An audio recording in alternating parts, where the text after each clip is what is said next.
चुनावी सफर, चुनावी दौरा काफी तेज है। क्या तैयारियां चल रही है?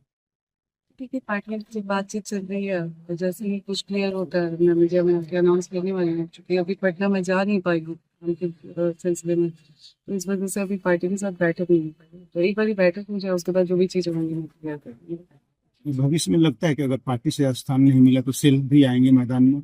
जी बिल्कुल, अगर जनता का आशीर्वाद रहा तो मैं सेल्फ भी हूँ। अच्छा, आपका दो लोग विधानसभा में सक्रियता दिखाई दे रहा है, काराकाट और डेहरी। क्या लगता है आप कहाँ लड़ने वाली? पार्टी से भी बातचीत चल रही है, तो पार्टी का जैसा रिस्पॉन्स मिलता है, जिस क्षेत्र से मुझे पार्टी वो करती है, टिकट देती है, वहां से मैं होंगी। इसी वजह से मैं क्लियर नहीं कर पा रही हूँ, तो एक बार मेरी बैठक हुई है पार्टी के साथ, फिर मैं क्लियर कर दूंगी हर चीज। अच्छा, आज कल एक मनोज तिवारी पवन सिंह पे आरोप लगाए कि काराकाट में उनके लड़ने से शाहाबाद की चारों सीट वो हार गए। इस पे अभी मैं कुछ स्टेटमेंट नहीं देना चाहती हूँ, मेरे ख्याल से देना ठीक नहीं है।